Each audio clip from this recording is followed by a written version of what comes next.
بسم اللہ الرحمن الرحیم سیدنا کریم صلی اللہ علیہ وسلم۔ میں ہوں وقاص احمد نون ہوشیار پوری، حاضر ہوں کتاب الکھ نگری مصنف ممتاز مفتی۔ یہ کتاب سن 47 کی ہجرت کے حوالے سے اور پاکستان کے حوالے سے ہے۔ ایمن آباد کی شیخانیہ۔ ایمن آباد لاہور سے 32 میل دور واقع ہے، جو مغلوں کے زمانے کا قصبہ ہے، جہاں دوسرے لوگوں کے علاوہ 2 قومیں آباد تھی۔ ایک تو ہندو دیوان تھے، جن کے جد امجد مہاراجہ رنجیت سنگھ کے خزانچی تھے۔ جب گلاب سنگھ نے انگریزوں سے کشمیر خریدا تو رقم دیوانوں سے قرض لے کر ادا کی تھی۔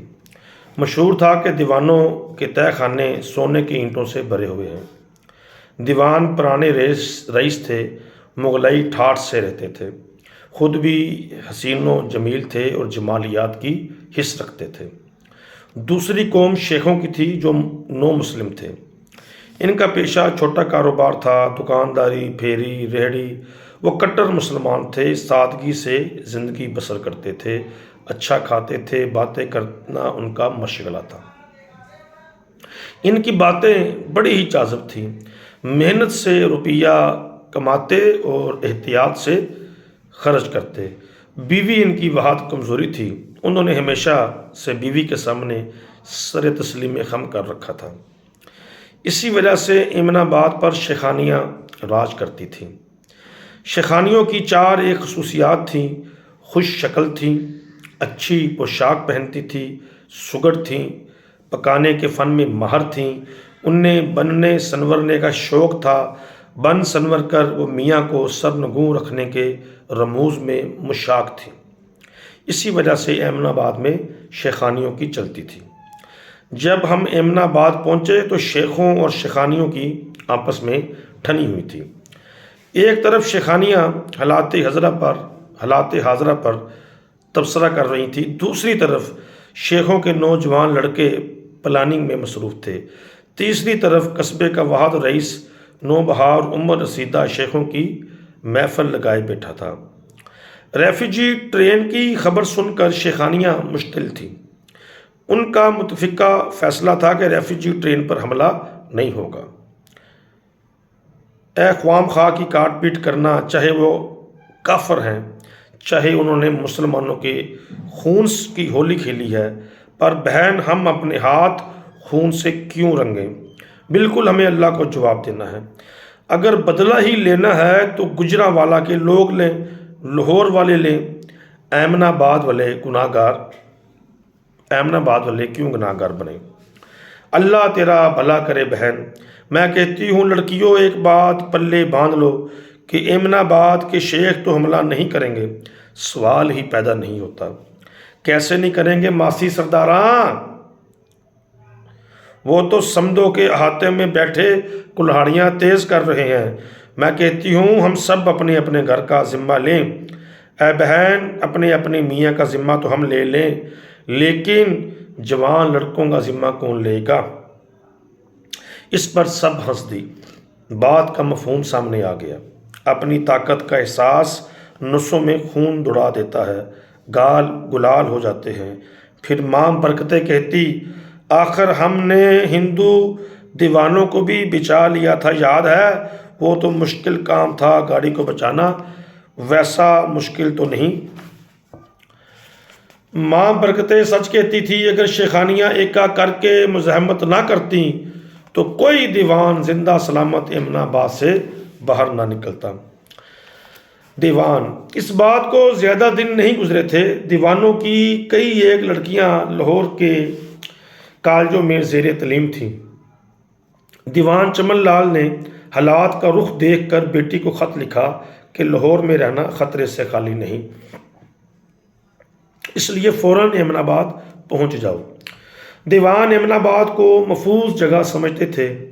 ان کا خیال تھا کہ علاقے کے لوگ کبھی ان پر ہاتھ اٹھانے کی جرت نہیں کریں گے، اور کریں بھی تو دیوانوں کے محل نما مکانات قلعوں کی طرح مضبوط تھے، اسلحے کی کمی نہ تھی۔ اسی وجہ سے ایمن آباد کو چھوڑ کر جانے کا انہوں نے پروگرام نہ بنایا۔ علاقے کے مسلمان دیوانوں کے قرض دار تھے، ان میں بڑے بڑے ذمہ دار بھی شامل تھے۔ سود پر قرض دینا ان کے کاروبار کا ایک حصہ تھا۔ بہرحال دیوان چمن لال نے اپنی بیٹی شکنتلا کو لاہور سے بلا بھیجا۔ خط لکھنے کے بعد انہوں نے محسوس کیا کہ لڑکی کا اکیلے سفر کرنا مناسب نہیں، اس لیے اپنے چھوٹے بیٹے کرشن کو لاہور بھیج دیا تاکہ شکنتلا کو حفاظت سے ساتھ لے آئے۔ اگلے روز انہوں نے اپنے نوکر کو اسٹیشن پر بھیج دیا تاکہ انہیں ریسیو کر لے۔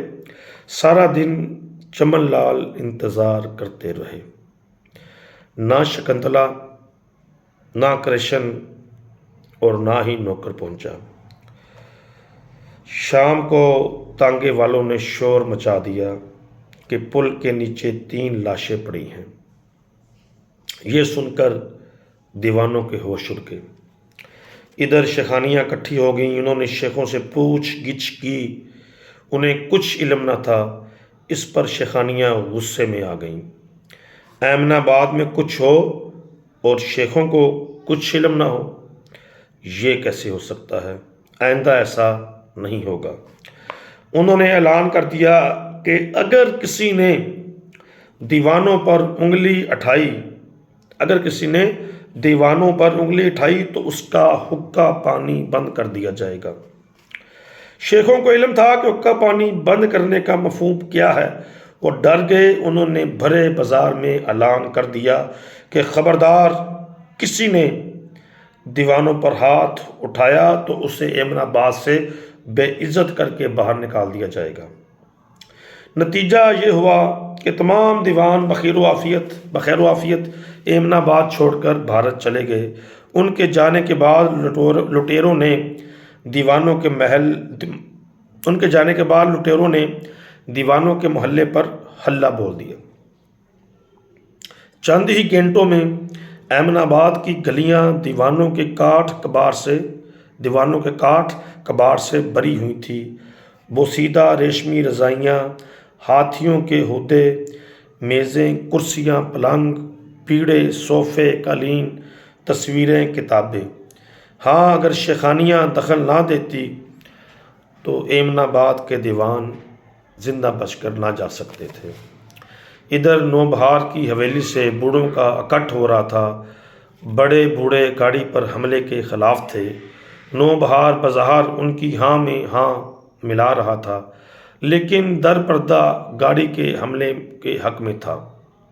اس کا کہنا تھا اگرچہ گاڑی پر حملہ کرنا بری بات ہے، پر ایمن آباد کی عزت کا سوال ہے۔ وہ کاٹ پیٹ کے خلاف تھا لیکن لوٹ کے حق میں تھا۔ جی معزز سامعین، صفحہ نمبر 31 تک پڑھا ہے۔ یا حیو یا قیوم۔